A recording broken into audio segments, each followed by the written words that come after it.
with Star TV 8 and Channel 8 News. If you've even thought about buying a new Toyota this year, you should know factory prices are going up April 1st. Thomason Toyota has ordered 750 new cars and trucks. And our boatload sale is your last chance to get them at the lower price. Like the popular Toyota Camry. Right now we have 44 LEs for just $15,477. But when March is over, that's it. So is the boatload sale. And if you don't come see me today, I can't save you any money. Move over, Wayne's World. This super chef is totally out of control. Super Tuesday, Bill Clinton moves in for the kill in the Midwest, but Paul Tsongas is fighting back hard. No more Mr. Nice Guy. This is NBC Nightly News with Tom Brokaw, reporting tonight from NBC News headquarters in New York. Good evening. We've had so many defining moments in the last 18 months, I've lost count. But the race for the Democratic presidential nomination this week should be another one. That's Illinois and Michigan. After his big Super Tuesday win, Bill Clinton is more than a third of the way home in the delegate count now. As for the Republicans, well, party elders today had a message for Pat Buchanan. NBC's Andrea Mitchell is with the Democrats. John Cochran is at the White House. Andrea, you're up first. Tom, if possible, the campaign is getting even meaner as the candidates faced off in the Midwest.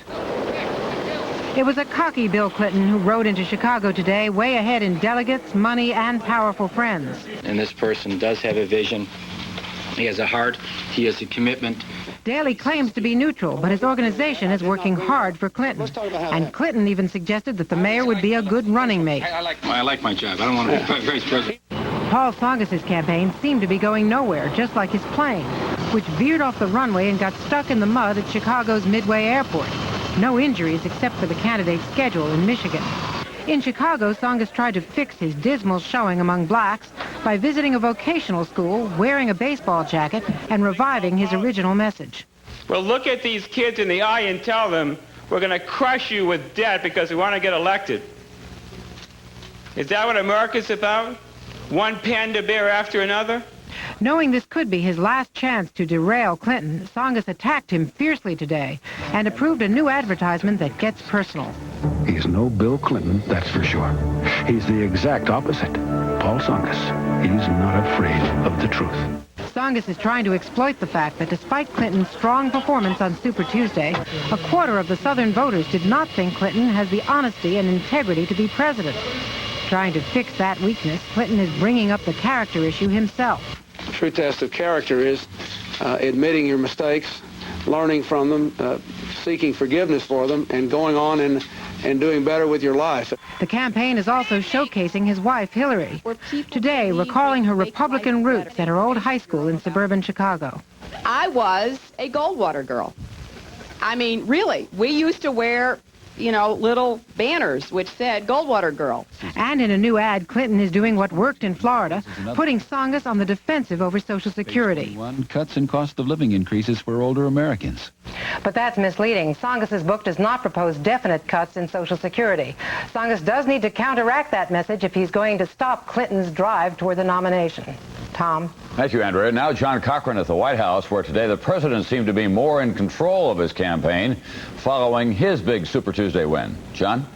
Tom, the president held his first formal news conference here since January as he tried to look presidential instead of like just another politician scrambling for votes. While Buchanan was steaming around Michigan accusing Bush of being soft on taxes, Bush was shoring up his defenses. Until today, Bush had hinted he might accept a surtax on millionaires if the Democrats lower taxes on capital gains. Today, Bush said no taxes, period. I don't want to raise taxes. Buchanan warned, sure, that's what he says now. He'll make all kinds of promises. I'm not going to sign a tax bill. Never again. Never double-cross you folks again. Until this campaign is hammered down. and he's got freedom to do what he wants to do. Buchanan says he is keeping Bush honest by staying in the race. But how long can Buchanan stick it out? He says he has a fighting chance in Michigan, a state hard hit by auto layoffs. But at times he seemed to see the end of the road. Well, listen, if the time ever comes to exit, we will do it gracefully. That time is not now. Buchanan got a gentle shove today from Richard Nixon. The former president may not like Bush's modest aid package to Russia, but Nixon could always count, and he thinks his former aide, Pat Buchanan, can count too. I think now he's got to realize that we're down to a point where it's going to be a contest between President Bush and Governor Clinton. And the question is, would he prefer Clinton to Bush? His answer is going to be no. And I think we will probably see that now Pat Buchanan will probably find a way to support President Bush earlier rather than later. But that support will have strings attached. Late today, Buchanan demanded a prominent role at the Republican convention this summer. Tom? Thank you. John Cochran at the White House tonight. When Nightly News continues in a moment, 2 men in prison for life for killing a cop, and now new evidence in their favor. And tonight's Daily Difference, in the 90s, Jim Aceda and the story of a KGB double agent who came in from the cold. This is regular. This is better. This Bufferin is regular. For headaches, Anacin is better.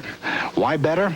Regular Bufferin has 1 ingredient. Anacin has 2, a pain medicine plus a second ingredient that makes it work better. Get Anacin. Get better. The grasshopper and the ants. There are those who spend little time thinking about what may lie ahead. Others realize tomorrow is here before you know it. They plan diligently, save and invest. An approach Merrill Lynch recommends.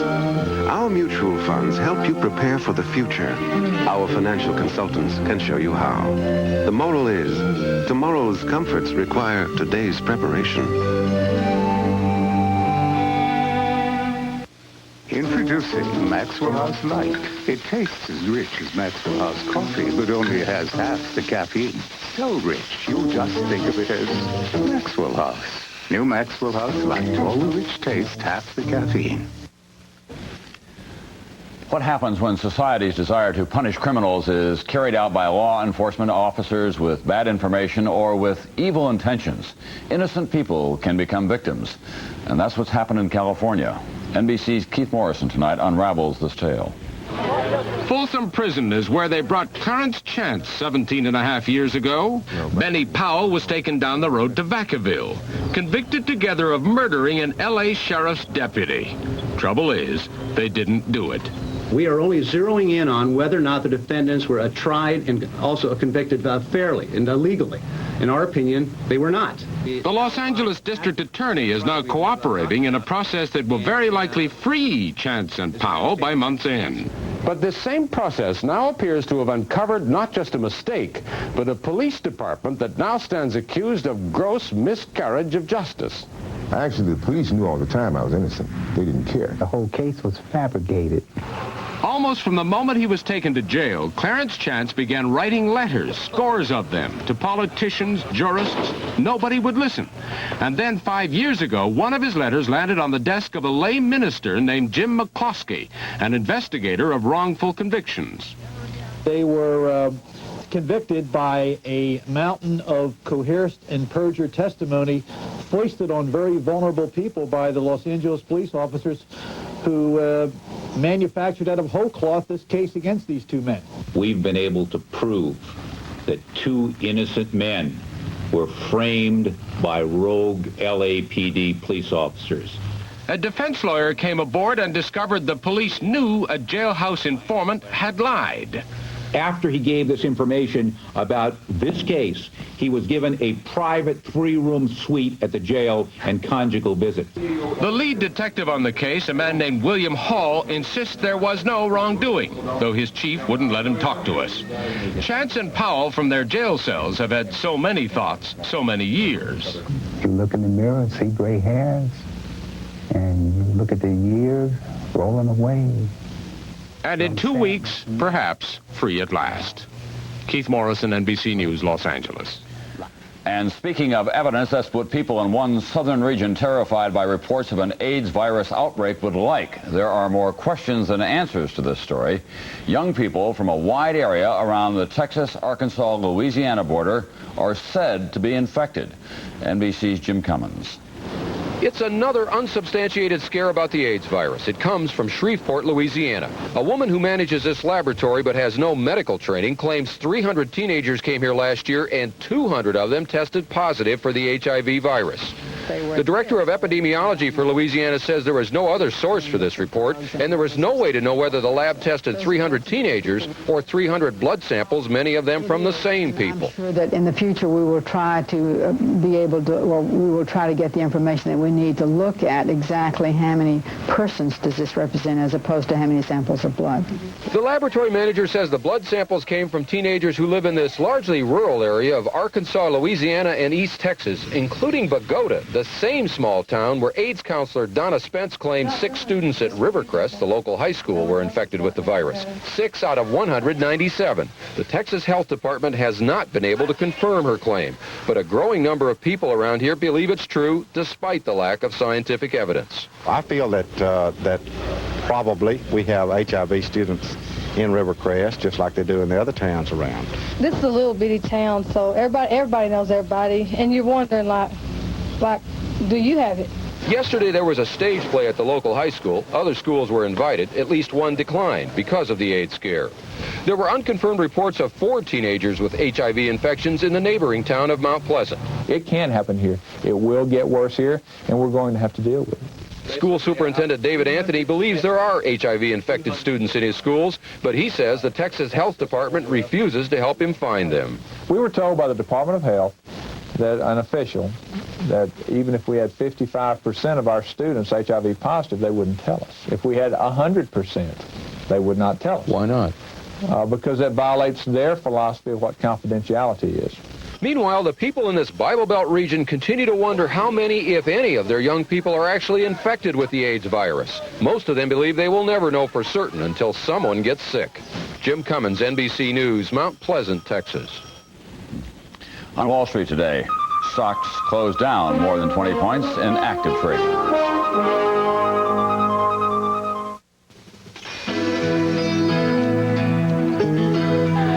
Oh my God. Think about your daydreams and what you would do if you won 10 million out of the blue. Imagine the bell ring, the winner. Publishers Clearinghouse, the house where dreams come true. Dale Earnhardt, why are you getting your oil changed at a GM dealership? The fast or free guarantee. Fast or free? Yep, takes 29 minutes or less, or my next one's free. Gotta go now. And Earnhardt's back in record time. See your Mr. Goodwrench Quick Lube Plus dealer. Come in for a Mr. Goodwrench Quick Lube Plus oil change, and you could win one of 21 GM vehicles. There's millions of prizes. Just come in, scratch, and win during the Flag of Winter sweepstakes at your participating GM dealer. Now. How bad is your sinus pain? Just feels like somebody's blowing up your face. You know, just like... Did you know all these sinus pain formulas have the same medicine? Is Sudafed Sinus the same as all of these? They're all the same. You're kidding. I can't believe that these are all the same. Dristan Sinus is different. It's got the modern pain reliever ibuprofen. I would try Dristan Sinus. Come on. No pain at all. I felt really blown up like a balloon. And now after taking Dristan Sinus, I feel wonderful. Dristan, the face of relief today. Our daily difference now, in the 90s, a page out of spy thrillers from the Cold War that no longer exist. The story of a Soviet spy who turned. He became a double agent. He spent years in a labor camp 1,000 miles from his home. NBC's Jim Maceda is in Moscow tonight. Boris Yuzhin, 50 years old, a former lieutenant colonel in the KGB. The last time he was free to walk the streets of Moscow, there was a Soviet Union and a Cold War. That was 6 years ago. Convicted of treason, spying for the FBI, Yuzhin was jailed. He was to spend 10 more years here in Perm 35, a Siberian labor camp for political prisoners. But a decree from Russian President Boris Yeltsin released Yuzhin and Perm's other prisoners, free and alien. But here in Moscow, I realized that I am somewhere in a foreign country which I cannot understand. It is all strange for me. But Yuzhin always liked a challenge. A star sprinter and top of his class in college, he was attracted to the risk and prestige of the KGB. Quickly, he became one of its smartest agents, a Russian James Bond.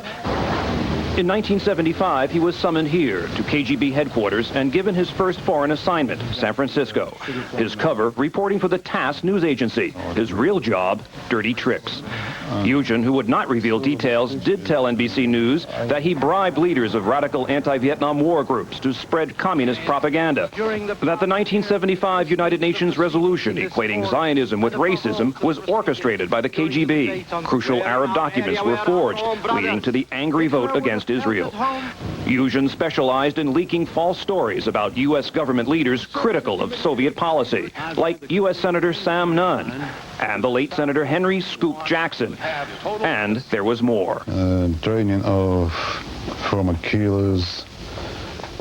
Well, I'm talking about disinformation, about political killings. You were never ordered to do any physical harm. No, you were never not ordered me. to eliminate people. Well, I do know that there were some plans. So that was happening. That was happening. But Boris Yuzhin grew to love the country he had been trained to hate. The freedom, the lifestyle, and the truth. He read about Russian dissidents he'd never even heard of. And the more I read, the more I realized that my life here in this country was a fake. So Yuzhin became a double agent, recruiting for the KGB in California, informing for the FBI, free of charge. It worked until 1986, when, uncovered by a KGB plant, he was arrested. Despite reforms, he says KGB methods have not changed. Same ideology, same stereotypes of thinking, and so it is still quite dangerous. He is being trailed and has received death threats. He suspects the KGB. But Boris Yuzhin will manage. After all, he knows all the tricks. Jim Masada, NBC News, Moscow. Tomorrow's Daily Difference, vital signs. The U.S. military and its war against AIDS, the first of a two-part series. Mary Brody won't feel the tiny lump in her breast for another 2 years. But she'll discover it tomorrow after her first mammogram, thanks in part to a new X-ray film created by DuPont that makes it safer to start mammography early. And for Mary, early detection means a 2-year head start on the rest of her life. At DuPont, we make the things that make a difference. To get rid of her gray, my wife can spend 40 minutes. But I discovered the 5-minute hair coloring. The revolutionary discovery called Just for Men from the leader in men's hair coloring. Simply apply Just for Men and in 5 minutes shampoo out. Gray is blended away. The look of my natural color is back in 5 minutes. That was me, and it won't fade or wash out. My hair takes forever, but you look great in just 5 minutes. The look of your natural color in just 5 minutes with Just for Men. Have you tried Folgers Coffee Singles? What? Coffee? In its own filter. Singular sensation, every single cup you brew. It's like brewing a whole pot. One cup at a time. Singular sensation, fresh brewed morning for you. There's ground roast in here. In its own filter. Folgers, singular sensation, just for one. Folgers Coffee Singles. One sensational way to wake up. Hello. I'd like to talk to you about an invisible problem. The invisible bacteria that cause nasty denture odor. Fortunately, antibacterial Effident not only cleans the stains you can see, it kills the odor-causing bacteria you can't for clean, fresh dentures. So while the problem may be invisible, the solution is clearly evident. Darling, we're on TV. Antibacterial Effident cleans what you can see and what you can't. For almost a year now, Iraq has defied UN resolutions that it destroy its chemical and biological weapons. its nuclear capability. Today, a dramatic confrontation in the UN Security Council, and NBC's John Dancy is there tonight. John? Tom, they held what amounted to a trial here at the UN today. The verdict, Iraq, guilty as charged. Iraq's Deputy Prime Minister, Tariq Aziz, asked for the session. His goal, a partial lifting of sanctions in return for Iraq's partial destruction of weapons. But the UN was in no mood to compromise. Iraq has disclosed some of its weapons capacity and locations, and what UN inspection teams have found, they've destroyed. But inspectors are convinced more remain hidden and intact, including factories and machines to make nuclear weapons. At today's session, Tariq Aziz's cheek twitched noticeably as all 15 members of the council denounced Iraq. This is not compliance, but hide and seek, cat and mouse, cheat and retreat. Japan's ambassador made a direct appeal to Aziz. Regrettably, I'm not sure if the Iraqi leadership fully understands the gravity of the present situation. Iraq and Iraqi people have suffered enough. Aziz replied bitterly that the West is trying to destroy Iraq's industrial base.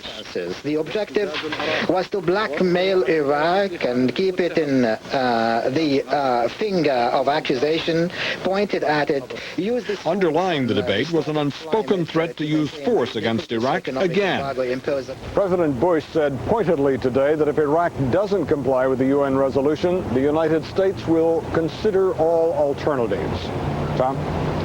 Thank you, John Dancy. Now here's a quick check of some of today's other news. Weather havoc in Vermont. Ice jams clog the Winooski River, sending water over its banks, turning the capital's main street into a river of its own. The governor declared a flood emergency. The end of a frozen trail in Alaska. Swiss-born musher Martin Busser and his 13 dogs crossed the finish line to win the Iditarod Trail sled race. From Anchorage to Nome, 1,200 miles in a record 10 days, 19 hours, 17 minutes. And it's showdown time in Great Britain. Prime Minister John Major is putting his Conservative Party career on the line as Britain struggles with its deepest recession since the 1930s. He has called a national election for April 9th. We still have a ways to go on our own election, but John Chancellor has been keeping track of this campaign. John? You're right, Tom. Here is what's happened so far in the presidential campaign of 1996. Yes, 1996. It's going on now. The first candidate in the field is Mr. Patrick Buchanan, who's doing quite well for a fellow who can't win this year. Just yesterday, he got more than 700,000 Super Tuesday votes. What makes Pat run? Well, 1996 could be a year of opportunity for an ambitious Republican. The party's presidential nomination will be up for grabs. So will the job of chief Republican philosopher. Today, no one knows what being a Republican means. Cold War anti-communism had held the party together, but that's over, and party warfare is breaking out everywhere. George Bush is being sniped at by Richard Nixon, snubbed by Ronald Reagan, and Pat Buchanan is stealing about 30% of the president's voters. In 1996, when the Republican candidates are debating, Buchanan will ask the others, where were you 4 years ago when I was out fighting for the soul of the party? He will call Dan Quayle, Jack Kemp, and Dick Cheney lapdogs of the national establishment who conspired with liberals to impoverish the middle class. That might work, especially if the economy doesn't improve much in the next 4 years. I had thought Buchanan would have made a graceful exit by now, proclaiming his loyalty to the Republican Party. But it looks as though he'll stay on for a while longer, the first campaigner of the 1996 election. Tom? Thank you, John. And when Nightly News continues in a moment, the campaigns get a little help from the wardrobe and props departments.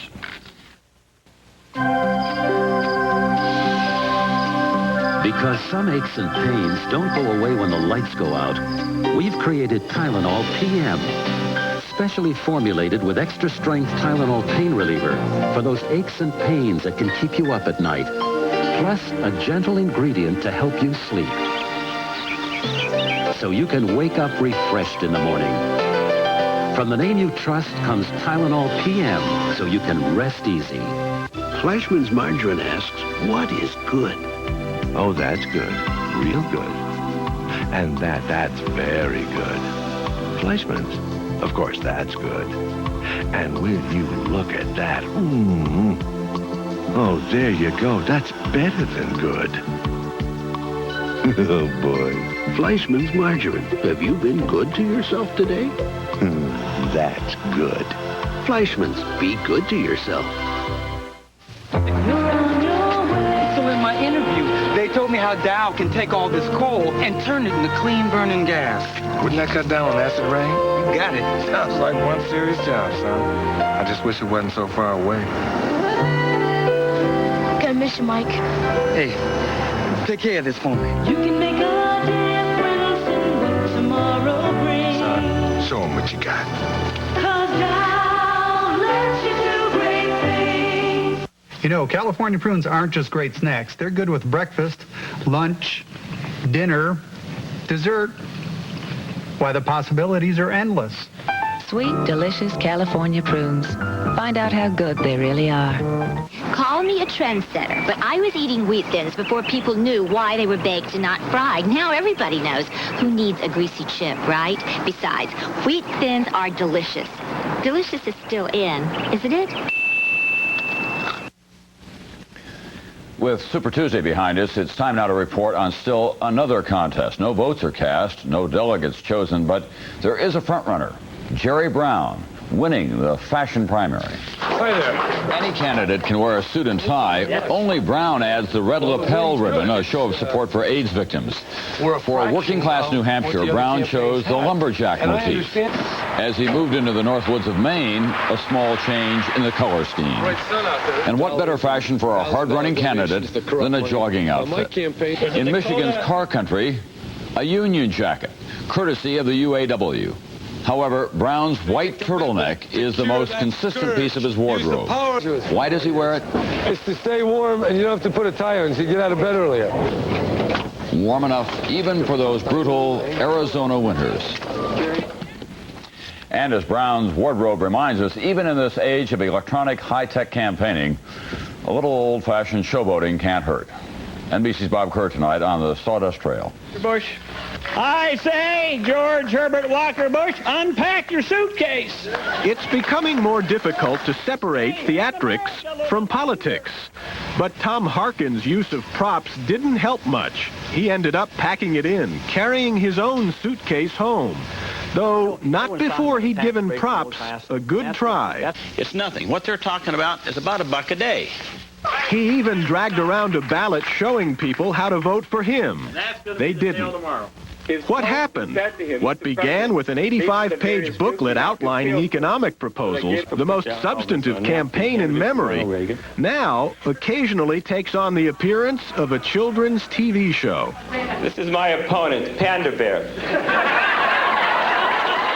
At the Alamo, Pat Buchanan couldn't resist. I understand little Dan Quayle was in the area last night. Is that true? And he can't find enough props to stick it to President Bush for raising taxes. Case in point, lifts of all sizes and shapes, ubiquitous at Buchanan rallies. We're going to go left. Be a good camera shot. We're going to say hello to these air guys. But if you're going to use props, as any actor will tell you, you'd better know your lines. This is World War II plane? Which one? This is a T-34, sir. Is this National Guard or regular Air Force? This is regular Navy, sir. Real Navy. Okay, yeah. Call them props or call it a set. Bill Clinton is using the most red, white, and blue so far this year. And candidates are bringing props into debates, something new. Though Jerry Brown is learning that those who live by props can die by them. I'll give you the thing right here. It's nice to give He's it to done me at the that, last and minute. I'll tell you what it does. Though we've seen many props, some silly, some slick, we know in the end the ultimate trick is to have in hand a prop that's grand. The most impressive political prop in the land. Bob Kerr, NBC News, Washington.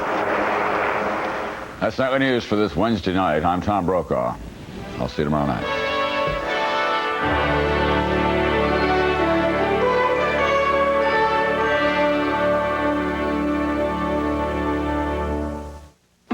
Friday on night.